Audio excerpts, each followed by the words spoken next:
नमस्कार दोस्तों। मैं दीपक शर्मा अंग्रेज आपका स्वागत करता हूं द लीगल चैम्बर में। अब दोस्तों, आज की वीडियो में हम बात करने वाले हैं महिलाओं का संपत्ति के अंदर अधिकार को लेकर। अब देखिए, अगर मैं आपको वीडियो के शुरू में ही कह दूं कि अगर पिता का देहांत हो जाए और देहांत होने के बाद एक बेटी अपने पिता की संपत्ति के अंदर अपना हिस्सा नहीं मांग सकती, तो क्या आप मेरी बात पर यकीन करेंगे? देखिए दोस्तों, आज हम बिल्कुल लेटेस्ट जजमेंट यानी कि नवंबर 2024 की बिल्कुल लेटेस्ट जजमेंट लाए हैं, जहां पर कोर्ट ने यही फैसला दिया कि बेटी अपने पिता के देहांत हो जाने के बाद पिता की संपत्ति में अधिकार नहीं मांग सकती। अब आखिरकार इसके पीछे के फैक्ट्स क्या है? क्योंकि देखिए, हर केस के फैक्ट्स अलग होते हैं और जब तक एक व्यक्ति को केस के फैक्ट्स नहीं पता तो वो उस जजमेंट को अपने केस से रिलेट नहीं करा सकता। तो आज की वीडियो में मैं आपको केस के प्रॉपर फैक्ट्स बताने वाला हूं। इसके अलावा महिलाओं का संपत्ति में जो अधिकार था उसमें कब कब बदलाव किया गया और आज प्रेजेंट में क्या सिचुएशन है, इसकी पूरी जानकारी देने वाला हूं और सारी जानकारी प्रॉपर रेलिवेंट जजमेंट्स के साथ दी जाएगी।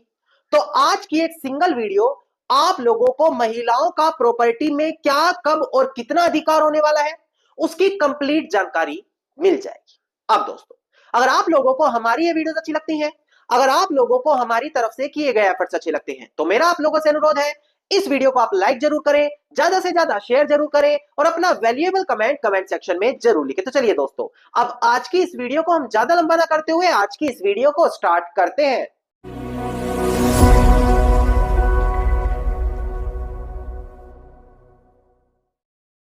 अब दोस्तों, सबसे पहले वीडियो की स्टार्टिंग में मैं आपको बताऊं कि अगर आप महिलाओं का संपत्ति में क्या, कब और कितना अधिकार होगा, इसके बारे में जानना चाहते हैं, तो हिंदू सक्सेशन एक्ट 1956 यानी कि हिंदू उत्तराधिकार अधिनियम 1956 की बेर एक्ट की बुक आपको पढ़नी पड़ती है, जहां पर साफ बताया गया है कि महिलाओं को पुरुष के समान कब कब अधिकार मिलेगा।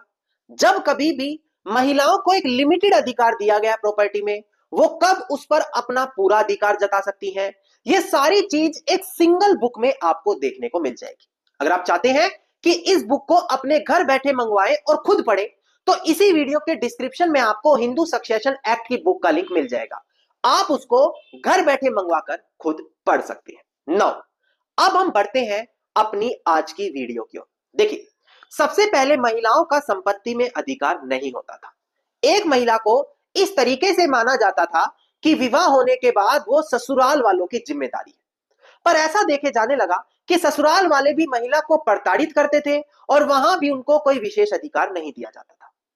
इसके चलते साल 1956 में हिंदू उत्तराधिकार अधिनियम लाया गया।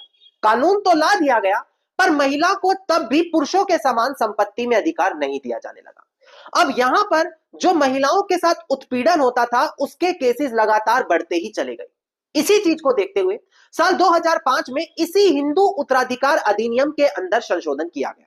संशोधन को अगर आप देखना चाहें तो हिंदू सक्सेशन एक्ट के सेक्शन 6 के क्लोज 1 को पढ़े या पूरे सेक्शन 6 को भी पढ़ सकते हैं। साफ बताया गया है कि एक बेटी बेटे के समान संपत्ति में बराबर की अधिकारी होगी। अब कोई ये नहीं कह सकता कि बेटी है तो हिस्सा नहीं मिलेगा। अगर कहीं भी बेटे को हिस्सा मिल रहा है किसी पैतृक जमीन में, तो वहां भी बेटी का हक बन जाएगा। सबसे बड़ी बात क्या बोली गई कि बेटी को हक पाने के लिए 18 साल का होना जरूरी नहीं है। जैसे ही बेटी का जन्म हुआ किसी परिवार के अंदर, जन्म लेते ही पैतृक संपत्ति के अंदर उसका एक हिस्सा बन जाता है और अगर उसके हिस्से को कोई बेचना चाहेगा तो कोर्ट से जाकर परमिशन लेनी पड़ती है। यह कानून होता है दोस्तों। नौ साल 2005 में संशोधन हुई। संशोधन होकर महिला को बराबर का अधिकार दिया जाने लगा। पर क्वेश्चन तब भी खड़े होते रहे कि संशोधन होने से पहले अगर किसी के पिता का देहांत हो गया, क्या बेटी वहां भी हिस्सा ले सकती है? अगर संशोधन होने से पहले बेटी का जन्म ना हुआ हो, संशोधन होने से पहले ही बेटी का विवाह हो चुका हो, संशोधन होने से पहले ही बेटी की मृत्यु हो चुकी हो, तो क्या होगा? क्या वहां भी बेटी बराबर की अधिकारी होगी?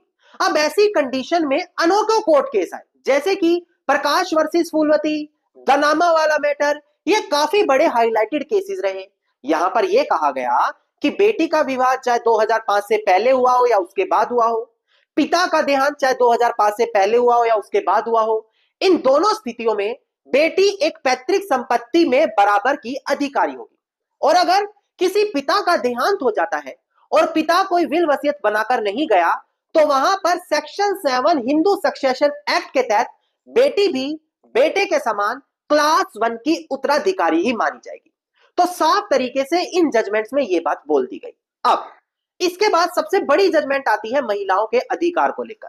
11 अगस्त 2020 विनीता शर्मा बनाम राकेश शर्मा, ये महिलाओं के अधिकारों को लेकर सबसे बड़ी जजमेंट अब तक पास की गई। यहां पर यह बोला गया कि एक महिला, चाहे उसका जन्म संशोधन होने से पहले ही हुआ हो, चाहे पिता का देहांत 2005 से पहले हुआ हो, अगर एक संपत्ति आज भी अविभाजित है, उसका बंटवारा नहीं हुआ, उसको किसी और को बेचा नहीं गया, किसी और को गिफ्ट नहीं किया गया, वो आज भी अगर अविभाजित है, तो बेटी उसमें उठकर बराबर का अधिकार मांग सकती है।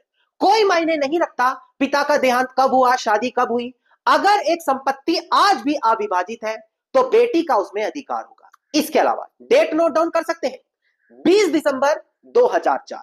अगर इससे पहले किसी संपत्ति का बंटवारा हो गया, ट्रांसफर कर दिया, विल वसीयत कर दिया, किसी को सेल कर दिया, तो महिला उठ के ये नहीं कह सकती कि संशोधन हो गया, मेरा अधिकार दो। कारण अगर 20 दिसंबर 2005 से पहले, 4 से पहले प्रॉपर्टी दे दी गई, बट चुकी है, तो महिला का उसी समय से अधिकार खत्म हो जाएगा। विनीता शर्मा बनाम राकेश शर्मा, इसी जजमेंट के 129वें क्लोज को ध्यान से पढ़ें तो ये सारे पॉइंट्स आपको डिटेल में मिल जाएंगे जो मैंने अभी तक आप लोगों को समझाया।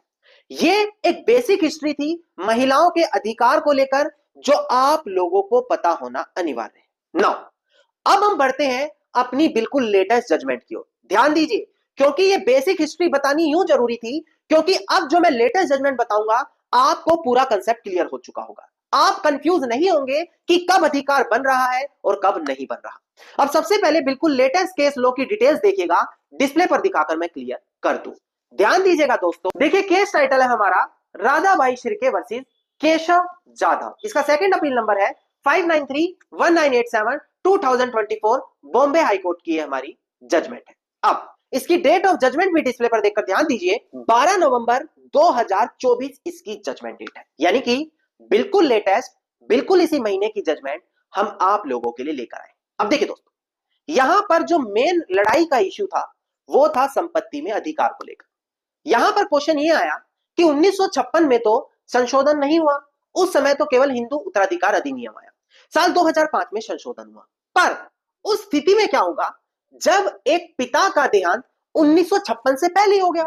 क्योंकि देखा जाए विनीता शर्मा राकेश शर्मा जो जजमेंट है वो कहती है कि 2005 से पहले पिता का देहांत हो गया तब भी हम जमीन दे देंगे, पर उस स्थिति में क्या होगा जब 1956 से पहले ही देहांत हो गया हो, यानी कि उस समय देहांत हो गया हो जब यहां पर हिंदू उत्तराधिकार अधिनियम आया नहीं था। उस समय साल 1937 Hindu women right to property act चलता था, उसके तहत संपत्तियों को डिसाइड किया जाता था। तो अब यहां पर मेन क्वेश्चन यही खड़ा हुआ कि उस सिचुएशन में क्या माना जाए जब यह कानून लागू ही नहीं हुआ, पिता का देहांत इससे पहले हो गया, अब हमारी बुआएं उठकर, हमारी दादी उठकर हिस्सा मांग रही है, क्या वो चीज लीगली रूप से वैलिड है? अब डिस्प्ले पर देखकर ध्यान दें कि यहां पर इस बारे में क्या कहा। देखिएगा दोस्तों, डिस्प्ले पर देखिए, यहां पर साफ लिखा है सिग्निफिकेंट रूलिंग के अंदर बॉम्बे हाईकोर्ट ने मंगलवार यानी कि 12 नवंबर को यही हेल्ड किया कि कोई भी डॉटर यानी कि बेटी का ना ही कोई लिमिटेड राइट होगा, ना ही कोई पूरा राइट होगा। किस चीज में? इनहेरिटेंस में, यानी कि जब पिता का देहांत होता है तो जो उनको जमीनें मिलती है उसको इनहेरिटेंस बोला जाता है। किस केस में, किस कंडीशन में? अगर 1956 के लागू होने से पहले ही पिता का देहांत हो गया। मतलब साफ शब्दों में बोल दिया कि अगर साल 1956 से पहले पिता का देहांत हो गया तो बेटी उठकर यह नहीं कह सकती कि मेरा प्रॉपर्टी में अधिकार बनता था, प्रॉपर्टी में हिस्सा दो, क्योंकि यहां पर 1956 में कानून आया है, उससे पहले ऐसा कोई अधिकार नहीं होता था। और यहां पर साफ शब्दों में बोला गया है कि 1956 से पहले किसी भी प्रकार का अधिकार नहीं मिलेगा बेटियों को अगर पिता का देहांत 1956 से पहले हो गया। तो आज हमने आपको कंप्लीट इंफॉर्मेशन दे दी, कब संशोधन हुआ, कब कानून लागू हुआ, सबसे बड़ी जजमेंट क्या कहती है और लेटेस्ट जजमेंट क्या कहती है। और मैं उम्मीद भी करता हूं कि आप लोगों को डिटेल में दी गई ये जानकारी काफी ज्यादा लाभदायक साबित होगी और आज आप समझ सकते हैं कि महिलाओं का संपत्ति में क्या, कब और कितना अधिकार होगा, ताकि किसी भी प्रकार की कोई कंफ्यूजन पैदा ना हो। धन्यवाद दोस्तों। उम्मीद करता हूं वीडियो में मिली जानकारी आप लोगों के लिए बेहद ज्यादा लाभदायक साबित होगी। वीडियो में मिली जानकारी अगर आपको अच्छी लगी तो वीडियो को आप लाइक, शेयर और कमेंट जरूर कीजिएगा। वीडियो से जुड़ा अगर आपका कोई क्वेश्चन है तो मुझे आप कमेंट सेक्शन में लिख सकते हैं। इसके अलावा अगर आप लोग इसी प्रकार की जानकारी रोजाना ही पाना चाहते हैं तो चैनल को तुरंत सब्सक्राइब करके नोटिफिकेशन बेल आइकन आप जरूर दबा दें।